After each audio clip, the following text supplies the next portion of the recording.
নমস্কাৰ বন্ধু বান্ধৱীসকল স্বাগতম জনাইছোঁ আপোনালোক সকলোকে মোৰ আজিৰ এটা নতুন ভিডিঅ'লৈ যিবিলাক কেণ্ডিডেটে নিজৰ কেৰিয়াৰ এজ এ ফাৰ্মাচিষ্ট হিচাপে গঢ় দিম বুলি ভাবিছে তেওঁলোকৰ কাৰণে খুবেই ভাল খবৰ Srimanta Sankardeva university of health and ছায়েন্সৰ পৰা বি ফাৰ্ম আৰু ডি ফাৰ্ম কোৰ্চৰ কাৰণে এণ্ট্ৰেন্স এক্সামৰ হৈ পেলাই আপোনালোকৰ যি অনলাইন আবেদন প্ৰক্ৰিয়া হয় সেয়া বৰ্তমান চলি আছে গতিকে কোনে কোনে ইয়াত এপ্লাই কৰিবলৈ পাৰিব মিনিমাম কিমান মাৰ্কছ হ'ব লাগিব এডমিশ্যন ফিজ কিমান এক্সাম ক'ত আপোনালোকে দিবলৈ পাৰিব ইত্যাদি যিমানবিলাক ইম্পৰ্টেণ্ট পইণ্টছ আছে সেইখিনি মই আপোনালোকক দেখাই দিম গতিকে বলকচোন আজিৰ ভিডিঅ'টো আমি আৰম্ভ কৰোঁ এখন আছে আপোনালোকৰ শ্ৰীমন্ত শংকৰদেৱ ইউনিভাৰ্চিটিৰ ফালৰ পৰা জাৰি কৰা নটিচ তাৰিখ আপোনালোকে দেখিবলৈ পাইছে আৰু ইয়াত লিখিছে যে এণ্ট্ৰেন্স এক্সামিনেশ্যনৰ কাৰণে এডমিশ্যনৰ কাৰণে আপোনালোকৰ ডি ফাৰ্ম আৰু বি ফাৰ্ম কোৰ্চৰ কাৰণে এখন নটিচখন জাৰি কৰা হৈছে আৰু যি এণ্ট্ৰেন্স এক্সাম হ'ব ইয়াৰ তাৰিখ দিছে আপোনালোকৰ 8 জুন 2025 তাৰিখে আৰু ইয়াত আপোনালোকৰ কৈছে যে যি অনলাইন প্ৰক্ৰিয়া বৰ্তমান চলি আছে 30 এপ্ৰিল 2025 ৰ পৰা লাষ্ট ডেট দিছে আপোনালোকৰ 23 মে 2025 তাৰিখলৈকে লাষ্ট ডেট দিয়া হৈছে তো ইয়াৰ কাৰণে আপোনালোকে এটা ফিজ পেমেণ্ট কৰিব লাগিব কিন্তু সেই ফিজটোৰ কাৰণে এইখন যি আপোনালোকৰ এডভাৰটাইজমেণ্ট বা নটিচ জাৰি কৰিছে ইয়াত মেনশ্যন কৰা নাই কিন্তু আৰ্লিয়াৰ আপোনাৰ 2000 টকা অলমোষ্ট লৈছিলে যি এণ্ট্ৰেন্স এক্সামিনেশ্যনৰ কাৰণে আপোনালোকে যেতিয়া ফৰ্ম ফিল আপ কৰিব তাৰ ফিজটো আৰু নেক্সট আপোনালোকৰ কৈছে যে যি এণ্ট্ৰেন্স এক্সাম হ'ব সেই ঠাইবিলাকৰ নাম দিয়া হৈছে ইয়াত গুৱাহাটী ডিব্ৰুগড় এনেকৈ আপোনালোকে ঠাইৰ নাম দেখিবলৈ পাইছে তো ইয়াত গৈ আপোনালোকে সেই এক্সাম দিব লাগিব যি এডমিট কাৰ্ড হয় সেয়া 31 মে 2025 তাৰিখে যি আপোনালোকৰ অফিচিয়েল সাইট আছে Srimanta Sankardeva university of health and science ইয়াত গৈ আপোনালোকে এডমিট কাৰ্ড ডাউনলোড কৰিবলৈ পাৰিব আৰু যি এগেইন কৈছোঁ যি আপোনালোকৰ অনলাইন এডমিশ্যন প্ৰক্ৰিয়া হয় সেয়া বৰ্তমান চলি আছে লিংক মই ডেছক্ৰিপশ্যনত দি দিম ঠিক আছে তো আৰু যদি কিবা আপোনালোকৰ জানিবলগীয়া থাকে তেনেহ'লে এই নাম্বাৰত আপোনালোকক কণ্টেক্ট কৰিবলৈ দিয়া হৈছে চ' কণ্টেক্টটো কৰিব পাৰিনে নোৱাৰে সেই নাম্বাৰটো ৰিং হোৱা নাই সেই আপোনালোকে নিজে চাই ল'ব নেক্সট ইয়াত আমি চাই লওঁ যে যি এডমিশ্যনৰ প্ৰক্ৰিয়া হয় সেয়া আপোনালোকৰ দিয়া হৈছে যে 8 জুন 2025 তাৰিখে এক্সাম হ'ব টোটেল 100টা কুৱেশ্যন থাকিব আৰু চিলেবাছ দিছে আপোনালোকৰ ইংলিছ ফিজিক্স কেমিষ্ট্ৰি বায়'লজি আৰু মেথমেটিক্স ইয়াত আপোনালোকে চুজ কৰিব লাগিব যে মেথমেটিক্স ল'ব নে বায়'লজি ল'ব আৰু যি কুৱেশ্যন লেভেল হয় সেয়া আপোনালোকৰ 10+2 ছায়েন্স ষ্টেণ্ডাৰ্ডৰ হ'ব আৰু ইয়াত কেৱল যিবিলাক কেণ্ডিডেটে ছায়েন্সত এডমিশ্যন মানে ছায়েন্সত তেওঁলোকে হায়াৰ ছেকেণ্ডেৰী পাছ কৰিছে তেওঁলোকেহে এই পৰীক্ষাটো দিবলৈ পাৰিব আৰু তেওঁলোকৰ PCB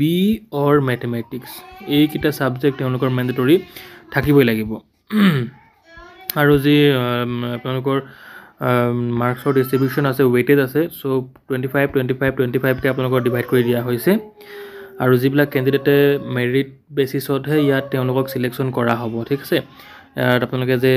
কোনোবা কাট অফ মাৰ্ক বা পাছ মাৰ্ক আপোনালোকে যে অবটেইন কৰিলেই আপোনালোকে যে এডমিশ্যন পাই যাব সেয়া নহয় কাৰণ সবেই যি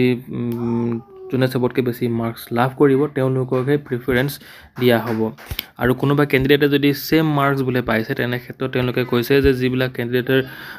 বেছিকৈ মাৰ্কছ থাকিব বায়'লজি বা মেথমেটিক্সত এণ্ট্ৰেন্স এক্সামৰ কথা কৈছোঁ এণ্ট্ৰেন্স এক্সামত যদি বায়'লজি আৰু মেথমেটিক্সত বেছিকৈ নম্বৰ লাভ কৰিছে তেওঁক প্ৰিফাৰেঞ্চ দিয়া হ'ব তাতো যদি ছেম হয় তেনেহ'লে কেমিষ্ট্ৰিত চাব নাম্বাৰ কিমান পাইছে তাৰপিছত ফিজিক্সত চাব তাৰপিছত ইংলিছত চাব এই গোটেইখিনি চোৱাৰ পাছতো যদি ছেম বোলে মাৰ্কছ কেণ্ডিডেটৰ মাজত মিলি গৈছে তেনেহ'লে সেই কেণ্ডিডেটজনে যি হায়াৰ ছেকেণ্ডেৰী লেভেলত তেওঁলোকে যি নাম্বাৰ মাৰ্কছত পাইছিলে সেই নাম্বাৰৰ ওপৰত ভিত্তি কৰি যি কাউন্সেলিং হ'ব তাত তেওঁলোকক চিলেকশ্যন কৰা হ'ব মিনিমাম মাৰ্কছ দিয়া হৈছে যে এণ্ট্ৰেন্স এক্সামত পাছ কৰিবৰ কাৰণে জেনেৰেলে 30% পালেই হ'ব SC ST বিলাকে 20% পালেই হ'ব ঠিক আছে ফৰ গভৰ্ণমেণ্ট ইনষ্টিটিউশ্যন যদি আপুনি গভৰ্ণমেণ্ট ইনষ্টিটিউশ্যনত এডমিশ্যন লওঁ বুলি ভাবিছে তেতিয়া আৰু যদি কোনোবাই প্ৰাইভেটত যদি মানে এডমিশ্যন লওঁ বুলি ভাবিছে তেনেহ'লে তেওঁ জেনেৰেলে 20% আৰু SC ST 18% লাভ কৰিলে মাৰ্কশ্বিটত তেওঁলোকে সেইখন লৈ পেলাই এডমিশ্যন ল'বগৈ পাৰিব ঠিক আছে আকৌ যি প্ৰাইভেট ইনষ্টিটিউশ্যন হ'ব য'ত নেকি 50% চিট ৰখা হৈছে তাত আপোনালোকৰ জেনেৰেলে 18% আৰু ST আৰু ST আৰু দিব্যাংগ বা OBC এইবিলাক কেণ্ডিডেটে 15% পালেই তেওঁলোকে এডমিশ্যন ল'বলৈ পাৰিব এলিজিবিলিটি ক্ৰাইটেৰিয়া চাই লওক চিটিজেন ইণ্ডিয়া হ'ব লাগিব PRC থাকিব লাগিব হায়াৰ ছেকেণ্ডেৰীত তেওঁলোকৰ physics chemistry English biology mathematics এইবিলাক ছাবজেক্ট থাকিব লাগিব ঠিক আছে ইয়াত মিনিমাম কিমান পাৰ্চেণ্ট পালে আপোনালোকে এপ্লাই কৰিবলৈ পাৰিব সেই বিষয়ে ইয়াত মেনশ্যন কৰা নাই আগতে কিন্তু আপোনালোকৰ 45% বিচাৰিছিলে কিন্তু এবাৰ কোনো মেনশ্যন কৰা নাই সেই গতিকে হয়তো আপোনালোক সকলোৱে এপ্লাই কৰিবলৈ পাৰিব আৰু কেণ্ডিডেটজনৰ মিনিমাম এজ 17 ইয়াৰ্ছ হ'ব লাগিব।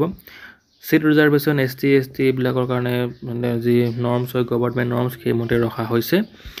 আৰু বাদ বাকী ইয়াত নটিছখনত বিশেষ একো লিখা নাই। যি অনলাইন আবেদন প্ৰক্ৰিয়া বৰ্তমান চলি আছে মই তাৰ লিংক ডেছক্ৰিপশ্যন বক্সত দি দিম, তাত গৈ আপোনালোকে চেক কৰিব পাৰিব। আৰু যদি কিবা নিউ আপোনালোকৰ যদি ইনফৰমেশ্যন আহে তেনেহ'লে মই আপোনালোকক জনাই দিম। ধন্যবাদ বন্ধু বান্ধৱীসকল আজিলৈ।